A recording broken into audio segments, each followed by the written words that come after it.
우리 옆에 있는 사진이 고레스의 실린더라라는 그런 점토로 된 그런 기록물입니다. 여기에 고레스가 이스라엘 백성들, 유다 백성들을 다 예루살렘으로 귀환하고 또 그것에 예루살렘 성전을 건축하라는 명령이 있는 기록이 이제 발견된 것이 바로 그래서 이것을 우리는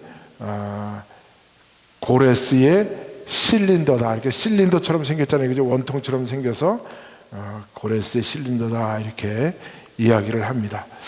자, 그러면 우리가 지금까지 이제 이스라엘 백성들이, 남유다 백성들이 바벨론으로 끌려가서 70년 동안 살면서 그곳에서 그들이 하나님 앞에 예루살렘 성전이 무너져서 그 성전에 가서 예배를, 제사를 드리지 못하니까 이제 그들이 바벨론에서 살면서 하나님 앞에 예배를 드렸던 예배의 형식을 바꿔서 이제 회당 예배를 드렸다 그랬잖아요, 그죠? 그런데 오늘 이제 바벨론 시대가 끝나고 이제 페르시아 시대가 이제 전개되면서 고레스 왕이 하나님의 명을 받아, 오늘 기록해 보니까 하나님의 명을 받은 거예요, 그죠? 하나님의 명을 받아서 이스라엘 백성들을 다시 예루살렘으로 귀환시키는 그 일을 감당케 하셨다는 것이죠. 그래서 그곳에 예루살렘 성전을 짓고 또 예루살렘 성전을 짓는 것뿐만 아니라 돌아온 이스라엘 남유다 백성들이, 유다 백성들이 이 에스라를 통하여 그들의 신앙을 새롭게 하고 하나님의 구약의 말씀이 정경화되고, 그래서 우리는 그 에스라를 제2의 모세라고 이야기하고 그를 통해서 율법이 만들어진 것을 우리가 이제 그동안 보았던 것이죠. 그렇다면 왜 하나님은 고레스 왕, 이 고레스 왕에게 이스라엘 백성들, 유다인들을 예루살렘으로 귀환시키는 이유가 뭐냐 이거죠. 고레스 왕은 왜 유다인들을 예루살렘으로 복귀시켰을까요? 거기에 대한 이제 의문이 생기잖아요, 그죠? 그래서 이제 그것을 우리가 오늘 생각해 보면서 그의 명령을 받은 스룹바벨, 에스라, 느헤미야를 다시 한번 우리가 복습하도록 그렇게 하겠습니다. 페르시아의 고레스 2세가 바벨론을 정복한 후에 유대인들은 예루살렘으로 귀환시키는 사건은 우리 성경사적으로나 아니면 세계사적으로 매우 중요한 전환점이 된다는 거죠. 그래서 그 고레스 왕이 유다인들을 예루살렘으로 귀환시킨 이유, 첫 번째 것은 정치적인 이유가 있습니다. 그리고 그가 이 페르시아 제국을 다스리는 어떤 전략적인 이유가 있습니다. 자, 우리가 그 지도를 한번 보면 이렇습니다. 지금 여기 오렌지 컬러로 되어 있는 부분이 이 페르시아가 정복한 페르시아 제국입니다. 그래서 제가 거기다 빨간 표시를 이렇게 동그랗게 해놨죠. 거기가 팔레스타인, 이스라엘 사람들이 돌아오게 된 그 예루살렘 이스라엘 지역입니다. 그 다음에 그 초록색으로 동그랗게 칠해놓은 그 부분이 바로 이스라엘 사람들이 70년 동안 살았던 바벨론 땅입니다. 이곳으로부터 이제 스룹바벨과 에스라와 느헤미야를 통해서 유대인들을 이제 복귀시키는 것이죠. 자, 그로부터 이제 정치적으로 전략적인 이유가 있는데, 그 페르시아, 성경에서는 바사라고 그러죠. 그 바사 제국의 통치 방식이 다른 제국들하고 틀리다는 거예요.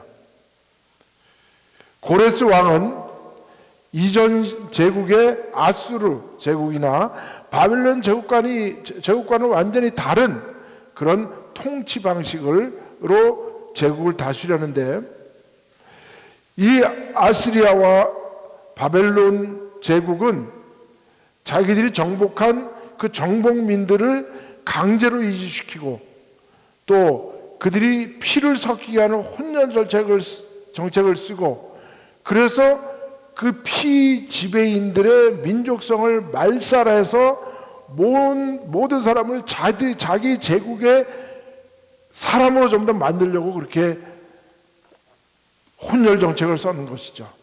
그런데 이 바사왕 고레스는 그 자기들이 정복한 피정복민들을 자기들의 혼혈로 만들지 아니하고 그들의 고유의 문화와 삶의 방식, 신앙까지도 그것을 믿게 하는 그런 유화 정책을 통해서 제국의 안정을 꾀했다는 것이죠. 그래서 그런 일환으로 유대인들을 예루살렘으로 복귀시키는 동시에 유대인들이 믿는 그 하나님의 여호와 신앙을 지키도록 예루살렘 성전도 재건케 했다라는 것입니다.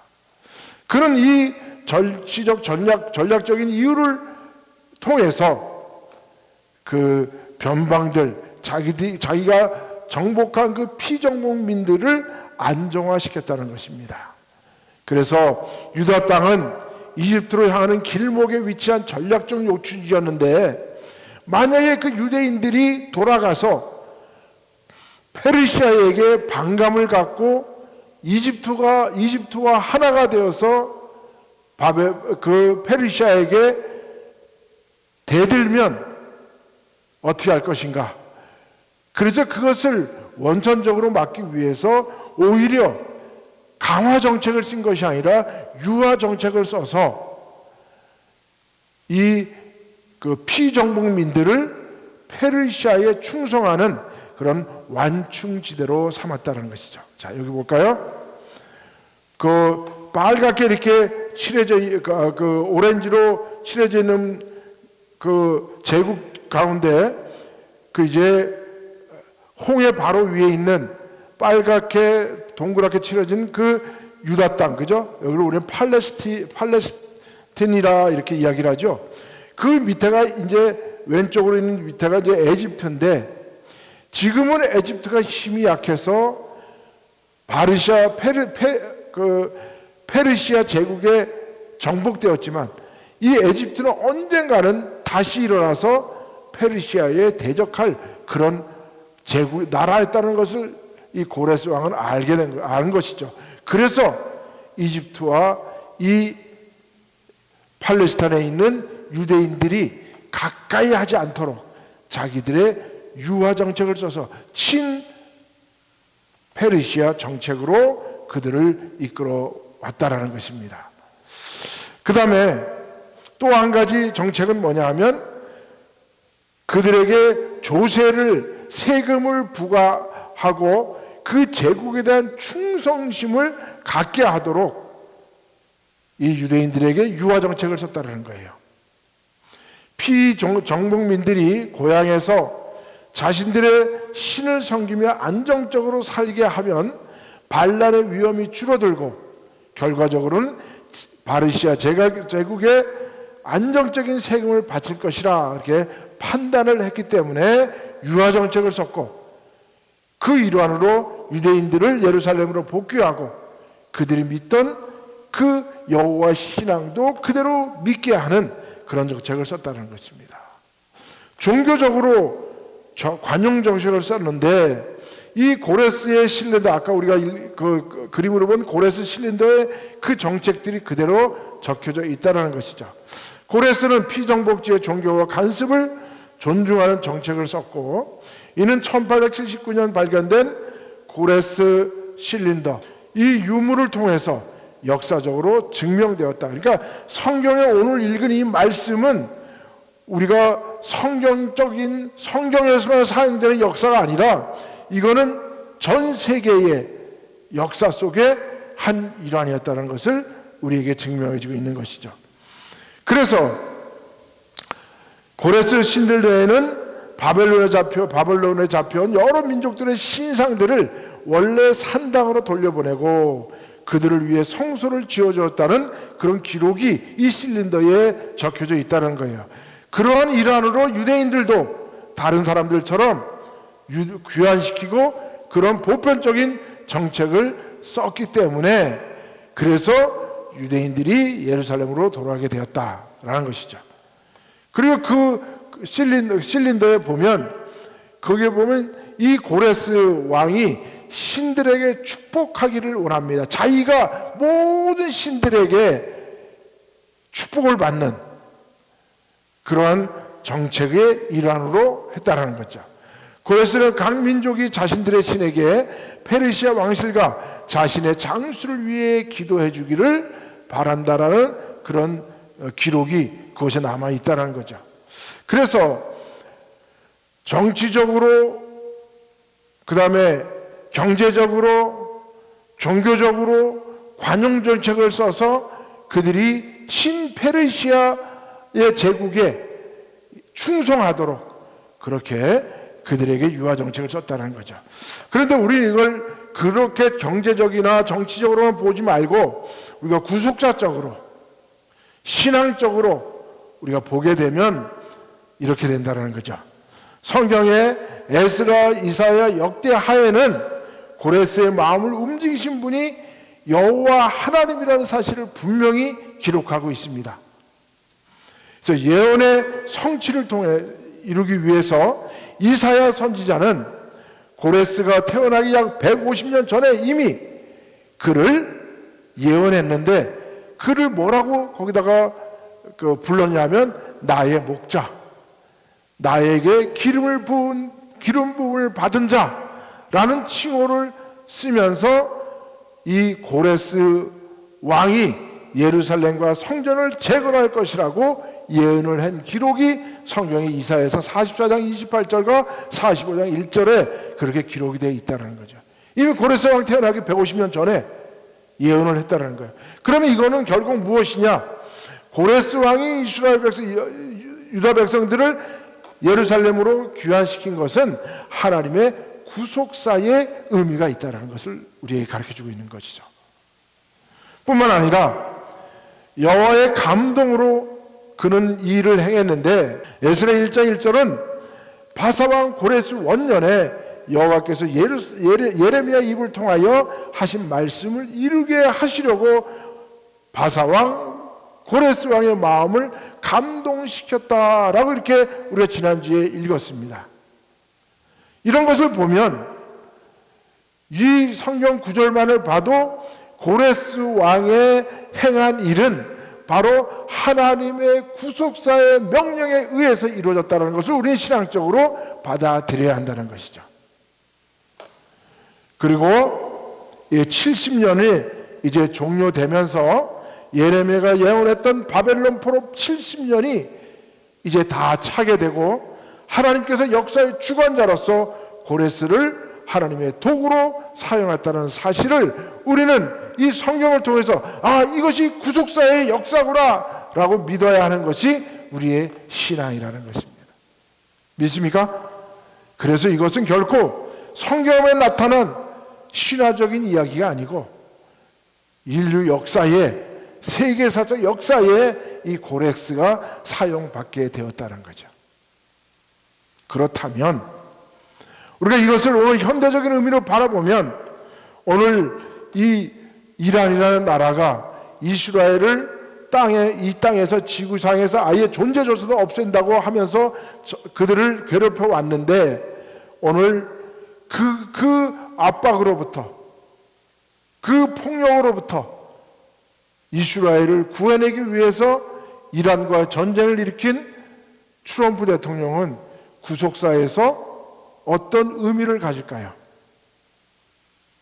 그래서 우리가 함부로 전쟁을 일으켰으니까 나쁘다라고 우리가 폄하할 것이 아니라 이것 또한 하나님의 구속사에 사용받은 고레스 왕처럼 이 트럼프 대통령도 하나님의 구속사에 의해서 사용받은 사람이라면 우리가 그를 위해서 기도해야 될 줄 믿습니다.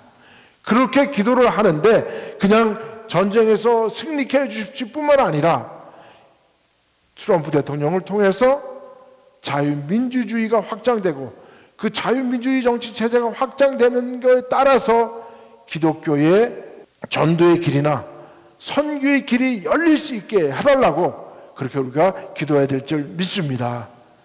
이스라엘이 살아나면 반드시 로마서에 있는 말씀처럼 그 주변에 있는 나라들도 함께 복음화의 길로 들게 될 줄 믿습니다.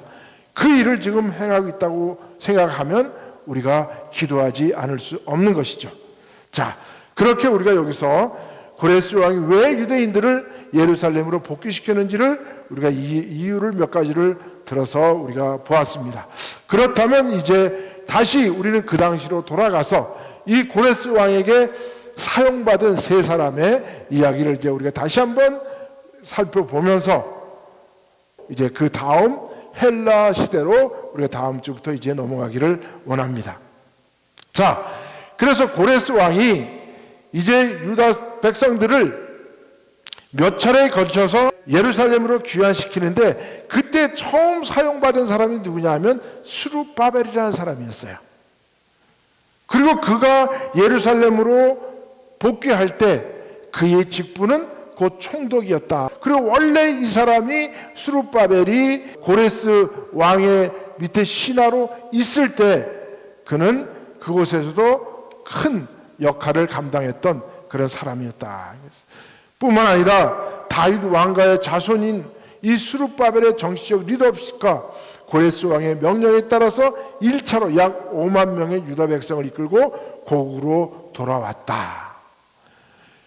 그리고 1차 귀환을 주도를 했는데 BC 537년경 첫 번째 귀환을 이루었고 그리고 그는 그곳에 도착하자 예배를 회복했는데 어떤 예배를 회복시켰느냐? 성전 제사를 다시 드려야 된다. 그렇다면 우리가 지난번에 그런 것을 분명히 우리가 짚고 넘어갔었는데 왜 하나님은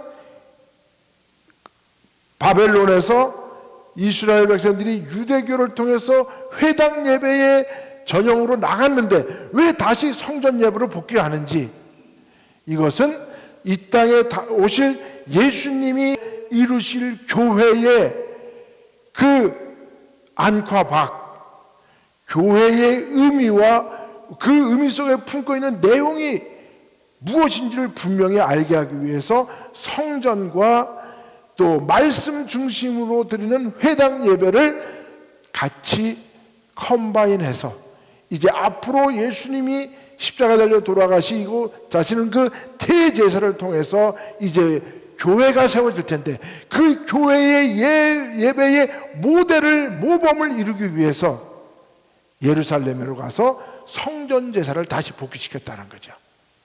그래서 제가 지난번에 뭐라 그랬습니까? 우리가 교회 예배는 형식도 중요하고, 그죠? 그리고 형식에 담겨있는 내용도 중요하다 그랬죠, 그죠? 그래서 형식이 내용을 지배해서도 안 되고 내용이 형식을 지배해서도 안 되는 그러한 밸런스 있는 하나님 앞에 우리가 예배의 순서인 이 교회를 감싸고 있는 형식도 중요하지만 그 안에 담을 하나님 예배의 내용도 아주 중요하다는 사실을 우리가 알아야 한다는 것이죠. 그래서 그가 이제 스룹바벨이 돌아와서 성전을 지게 되는데 그 전에 세웠던 솔로몬의 성전이 완전히 무너졌기 때문에 그들이 성전 제사를 다시 드릴 수 있도록 성전을 재건했는데 그 성전을 우리는 두 번째 세워졌다 해서 제2의 성전이다라고 이렇게 이야기를 하는 것이죠. 그래서 이제 물리적인 성소가 다시 재건되었죠. 그 전에는 무슨 제사였어요? 그 전에는 바벨론에서 회당 제사는 성소와 지성소가 뭐 따로 정해져 있는 게 아니잖아요. 지금 우리는 이제 형식적으로 지금 이쪽을 우리는 지성소라고 얘기하고 여기를 성소라고 얘기를 하잖아요, 그죠? 그리고 이쪽은 이제 그 백성들이 있는 이제 그 마당, 그 성전 안, 그 뜰, 거기를 이제 우리가 의미하지만 형식적으로만 그렇다는 거예요. 그러나 그 내용은 결국 이 교회는 완전히 예수 그리스도의 몸으로서 우리는 이제 성소와 지성소와 이런 걸 구분 없이 예수님 십자가 달려 돌아가실 때 성소와 지성소를 구분했던 휘장이 쫙 찢어짐으로 말미암아 더 이상 그 의미는 사라졌지만, 그러나 우리는 그 형식을 마음속에 품고 더욱더 어떻게 하면 더 경건하게 하나님 앞에, 어떻게 하면 더욱더 거룩하게 이 예배에 임할까 하는 그런 자세를 가져야 한다는 것이죠. 그래서 성전 재건은 주변 민족들의 방해로 16년간 중단되기도 했지만, 학개와 스가랴의 선지자의 격려 속에서 BC 516년 마침내 완공되었다. 그죠? 그래서 우리가 지난주에 뭐라 했어요? 그 사람들이, 그 이방인들이나 아니면 그 예루살렘에서 남아서 피가 혼혈될 사람들이 막 그 스룹바벨이 제2의 성전을 지으니까 방해를 했다 그랬잖아요. 그죠? 그때 그에게 용기를 주고 그의 그 사명을 돋돋워주는 선지자들이 있었으니 그 사람들이 누구라 그랬어요? 학개와 스가랴. 예. 그래서 이 성전을 우리는 제2의 성전이라 부르며 하나님이 자기 백성 가운데서 다시 거하신다는 상징적 의미가 있다. 그렇다면 우리가 오늘날 교회의 형식인 이 제2의 성전, 예루살렘 성전이 세워졌다는 것은 하나님이 거기 다시 계신다는 뜻이죠. 그렇다면 여기에 지금 누가 계신다고 우리는 믿고 예배를 드립니까? 하나님이 여기에 임재해 계신다라고 믿고 오늘 우리는 더욱더 경건한 자세로 예배에 임하게 되는 것이라는 거죠. 그리고 이제 이렇게 그릇이 만들어졌다면 그 그릇에 이제 정말 먹기에 좋은 그런 음식이 담겨야 되잖아요. 그죠? 그래서 거기에 그 성전에 담길 내용은 무엇이냐?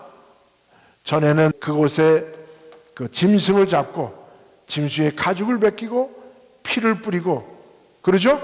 그런 물리적인 게 있었는데, 이제는 그 성전 제사에서도 어떻게 했느냐? 에스라가 거기에서 말씀을 선포했다는 거예요. 그런데 우리가 저번에 읽어보니까 에스라가 무엇을 만들었다 그랬어요? 그 나무로 강단을 만들었다 그랬죠. 그죠? 강단을 만들어서 거기서 하나님의 말씀을 선포했다. 그래서 우리는 영적인 정체성을 이스라엘 백성들이 다시 회복시켜준 사람이 바로 이 에스라라는 사람이에요. 그래서 우리는 에스라를 제2의 누구라고 불렀어요?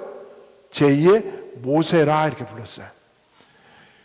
그리고 에스라는 아닥사스다 왕의 신임을 받은 제사장이자 율법학자로 성전이 세워지는 후 백성들의 신앙적 기초를 다시 다지기 위해서 돌아온 사람이다. 그래서 그가 이곳에 와서 무엇을 했느냐? 말씀 교육을 먼저 했어요. 그 말씀을 교육시키기 위해서는 뭐가 있어야 돼요? 자료가 있어야 되잖아요. 그 자료가 뭐예요? 책이 있어야 되죠. 그러니까 구약 성경을, 구약의 말씀들을 다 묶어서 구약 정경을 만들었다는 거예요. 그래서 하나님의 율법을 가르쳐 백성들을 성결케 할 뿐만 아니라 그들을 회개케 하기 위한 회개 운동을 일으켜서 이방인과의 혼인 문제 등을 하나님 앞에 통회하고 자복하게 하고 회개하게 하는 그런 일을 감당케 했다는 거죠. 그러니까 말씀이 들어가면 회개가 일어날까요? 회개가 일어나면 말씀이 들어갈까요? 아니죠. 말씀이 들어가야 돼요. 말씀이 들어가야 온전한 회개가 일어나게 될 줄 믿습니다. 예. 그래서 그들을, 이스라엘 백성들을 다시 신앙 공동체로 정립시켰다 그랬어요. 그죠? 자, 이스라엘은 처음에 무슨 공동체로 시작됐습니까? 혈연 공동체. 그죠? 시족 사회에 아브라함과 이삭과 야곱을 통해서 혈연 공동체를 이루고 모세를 통해서 그 혈연 공동체가 무엇으로 바뀌었어요? 신앙 공동체로 바뀌었죠. 그죠? 그런데 이들이 다시 그 남북 이스라엘로 바뀌고 갈라지면서 그들이 이방인들의 피가 막 섞이면서 이방 세계와 합해지면서 자기들의 정체성을 잃었었는데 그것을 다시 확립시킨 사람이 우리는 하나님의 신앙 공동체라는 그러한 신념을 확실하게 갖게 하기 위해서 에스라가 오늘 하나님의 말씀을 강론했다는 거예요. 그래서 이스라엘을 말씀 중심의 공동체로 변화시켰다. 그래서 그들이 오늘날도 하나님의 말씀을 몸에 품고 다니고, 그 다음에 뭐 귀에다가도 이마에도 다 이렇게 붙이고 다니면서 그렇게 유대인들이 살아가고 있는 것이 형식적이지만 그러나 그들이 얼마나 그 신앙적으로 하나님과 가까이 살려고 노력하는지 우리는 그것을 배워야 한다는 것이죠. 그래서 에스라의 영적 개혁의 성과는 하나님의 말씀을 준수시켜서 이스라엘 백성들이 에스라를 통해서 율법을 연구하고 준행하면서 가르침을 받게 되었다. 그리고 그들을 이제 너희들은 신앙 공동체뿐만 아니라 너희들은 민족 공동체야. 그 민족은 어디로부터 나오냐? 아브라함과 이삭과 야곱인 혈연으로부터 나왔어. 이 세 공동체의 공통성을 가슴속에 팍 품는 거죠. 다시 한번 혈연 공동체, 그 다음에 신앙 공동체, 그 다음에 민족 공동체. 예. 그래서 이들은 그 민족 공동체의 순결성을 지키기 위해서 이방인과의 결혼으로 인한 종교적 혼합주의를 척결하고 이스라엘의 거룩한 하나님의 거룩성을 지키게 했다. 그래서 성전 예배를 체계화시켰다. 그러니까 형식화시켰다 이런 뜻이죠. 그러니까 그 예배에 있어서 우리가 그 예배의 형식 체계화도 결코 헛것이 아니라는 거죠. 이건 중요하다는 사실인 거예요. 그릇이 좋아야 예뻐야 음식도 맛있는. 그래서 우리나라 말도 뭐라 그랬어요? 장맛보다는 뭐라고? 뚝배기. 예. 그 뚝배기에 장을 담갔을 때 그게 그 맛이 난다는 뜻이죠. 그래서 제사장과 레위 사람들이 직무를 바로 세워서 성전 예배를 온전케 했다. 그리고 역대기를 기록해서 남북 이스라엘의 모든 왕들의 그 행실들을 하나님 말씀의 기준으로서 그것을 기록했다. 전통적으로 에스라는 역대기 상하를 기록해서 이스라엘의 정통성을 다시 확인시키는 인물로 아주 중요한. 그래서 우리는 그를 뭐라고 부른다? 제2의 모세라 부른다. 자, 그렇습니다. 그리고 이제 느헤미야를 통해서 무엇을 만듭니까? 우리는 3차로 이스라엘의 귀환이 되는데, 그가 한 일은 성전에 이방인들이나 혼혈주의자들이 막 성전에 들어와서 행패하고 그런 것을 막기 위해서 어떻게 했다? 성전을 감싸는 성벽을 세웠다. 느헤미야가 3차로 이스라엘 백성, 유다 백성들을 데리고 예루살렘으로 복귀했는데 국가적인 주권과 안전을 확보했고, 아닥사스다 왕의 술 관원이었던 느헤미야는 예루살렘 성벽이 무너졌다는 소식에 금식하며 기도한 후에 예루살렘의 총독으로 부임하게 된다. 그래서 그가 와서 적들의 위협 속에 들어서 52일 만에 성벽을 완성했다. 그리고 행정 및 경제 개혁을 통해서 고리대금업을 금지하고 가난한 사람들을 보호했다. 성경에 있는 말씀 그대로예요. 그죠? 이 당시에 무슨 일이 벌어졌느냐? 성전 벽을 세우다 보니까 이 가난한 사람들도 하나님 앞에 내야 되는데 돈이 없어. 그러니까 그런데 이 부자들이, 고리대금업자들이 돈을 빌려주고 왕창 뜯어가지고 그 고리대금을 뜯어가지고 그 가난한 사람들도 핍박하게 만들었다니. 그래서 그것을 전부 다 금지시켜 버렸어요. 그래서 이 가난한 자들을 보호해냈다. 그리고 안보적 체계를 구축하기 위해서 성전과 공동체를 지키기 위한 물리적 울타리를 마련했다. 그래서 우리는 이것을 통해서 교회는 느헤미야가 세운 성벽 울타리를 통해서 세상 것들이, 세상의 무력적인 것, 세상의 세속적인 것, 세상의 그런 것들이, 세상의 문화가 이 성전에 들어오지 못하더라. 그런데 오늘날 교회는 어떻습니까? 교회는 세상 문화와 교회의 문화가 막 뒤섞여 버린 그런 상태잖아. 어쩌면 하나님이 유다 백성들을 바벨론에 끌고 그들을 그것을 옮겼을 때 예루살렘에 남아서 혼혈화되어 버린 사람들, 그런 형태의 모습이 어쩌면 오늘날 교회인지도 모르겠어요. 그렇다면 우리는 어떻게 해야 됩니까? 느헤미야의 성벽이라는 것이 얼마나 중요한 것인지, 이것이 바로 이 성벽을 통해서 하나님의 거룩한 것과 세속적인 게 구별된다면 우리는 이 교회 내에서 세속적인 생각, 그 다음에 어떤 세상적인 어떤 그 문화, 이런 것들을 우리는 구별해서 오늘 더욱더 하나님의 말씀 속에서 거룩성을 지켜야 할 의무가 있는 것이죠. 그래서 우리가 아무리 세상에서 우리가 부귀영화를 누리며 명예와 권력이 있다 할지라도 교회 안에는 다 누구예요? 다 하나님의 자녀일 뿐이야. 그런데 얼마 전에 한국에서 어떤 일이 벌어졌어요. 그 존귀한 부활절 예배에 대통령이 거기 와가지고 예배를 드리는 건 오케이. 뭐 대통령이 와서 성전에 와서 부활절 예배 드리는 거 얼마나 좋아요.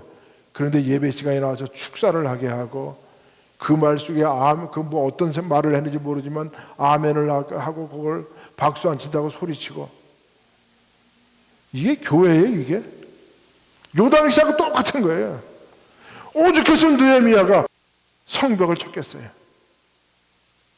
오죽하면 에스라는 제사장 중에서 바벨론에서 이방인들과 결혼했던 자식들과 그 이방인 여자들을 그 바벨론에 전부 다 남겨놓고 내쫓고 몸만 오게 했어요. 그 정도로 철저하게 했다라는 거예요. 그렇다면 오늘날 우리가 이 교회에서 얼마나 우리는 하나님의 거룩성을 지키기 위해서, 그 하나님의 거룩성이 뭐예요? 오늘날 구별됨 아니에요? 구별됨. 무엇과 구별되는 겁니까? 세상과 세속적인 것과 사탄적인 것과 세상의 문화와 구별되라는 거죠. 그래서 우리는 교회에 오면 다 똑같은 하나님의 자녀일 뿐이에요. 우리가 목사로, 장로로, 권사로, 뭐 사모로 우리가 이렇게 다 일을 하지만 우리는 그 직분을 통해서 어떻게 하면 내가 최대한 하나님을 섬길 수 있을까? 그래서 장로의 직분으로 서게 됐고, 어떤 분은 목사의 직분으로 서 있고, 어떤 사람은 권사의 직분으로 서 있는 거예요. 그것이 계급이 아니고 그것이 권소야 명예가 아니라는 거죠. 그렇습니다. 오늘의 결론입니다. 그죠? 그래서 우리는 비록 예루살렘 예수님 오시긴 500년 600년 전의 일이지만 우리가 이 남유다 백성들의 예루살렘 복귀를 귀환을 통해서 우리가 정말 배워야 할 것은 하나님의 구속사적으로 왜 교회가 회당 예배에서 왜 다시 성전 예배를 복귀시켰는지, 그것이 다시 회당 예배와 이 성전 예배가 다시 컴바인 되면서 거기는 우리는 무엇을 거기서부터 배워야 할 것인가? 그것은 결국 예수님이 이 땅에 오셔서 세울 교회의 예배의 형식과 내용을 만들기 위해서 하나님이 하신 구속사였다. 할렐루야. 기도합시다. 하나님 감사합니다.